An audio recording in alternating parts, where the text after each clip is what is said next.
Cocaine Bear? Enough said. That's my review.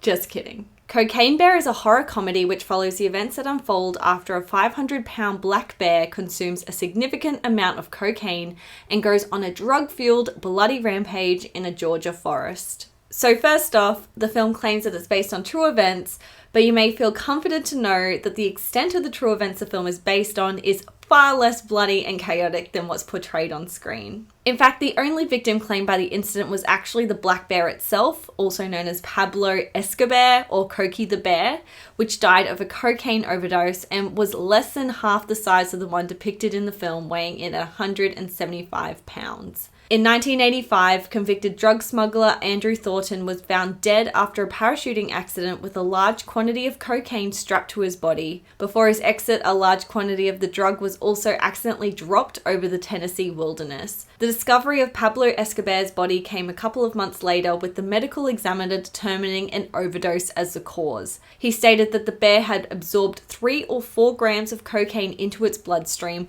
although it may have eaten more. The bear was stuffed and today can be seen on display at the Kentucky for Kentucky Fun Mall in Lexington. Cocaine Bear was directed by Elizabeth Banks, who's no stranger to the horror genre, although her previous efforts were in an acting capacity in films such as Sliver, Brightburn, and The Uninvited, which is a personal guilty pleasure of mine. I actually really like her as an actress and I guess as a human being in general, so it really pains me to say that as a director, I still think she has a ways to go in honing in on the craft. She only has a couple of films under her belt so far, Pitch Perfect 2 and the Charlie's Angels reboot, and I felt similarly about those films as well. There's just a lack of effective and engaging storytelling and character development, which I'll discuss further when I talk about my criticisms. To begin this review, I want to talk about the positives, one of which was the opening. I thought the film had a really strong opening scene. It was funny, it cut to the chase, and it captured the tone of the film. Along with the humor, it was very violent, giving us just a taste of what's to come. There's also a sequence between the very first sequence to the next sequence of the opening scene,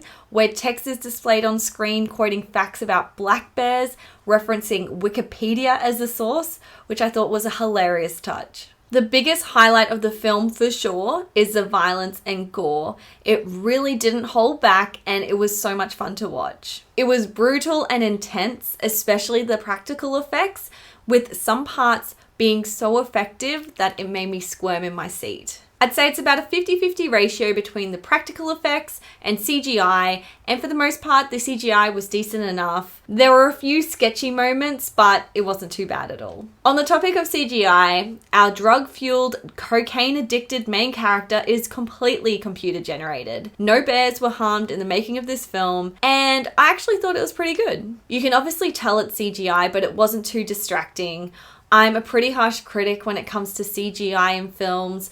If it's not done well, it can seriously turn me off a film, so I think the team did a good job. Now, at this point in my review, you may have noticed that I've skipped past introducing the cast members and characters, but this kind of segues into my criticisms. As far as I'm concerned, there were too many characters and not enough bear. The whole first third of this film is spent trying to establish these characters, and at times I felt pretty disengaged. I just kept thinking, where's the bear? I want to see some bear action. The structure of the film doesn't afford itself any favors as it jumps between these parallel storylines, so you're thrown back and forth between these groups of people you honestly could care less about. I think there was 5 or 6 different storylines that interweave into the main plot, and unfortunately that worked very much against it because you just end up with all these characters that were shallow and underdeveloped. Obviously this type of film isn't going to be going very deep into character development or anything like that,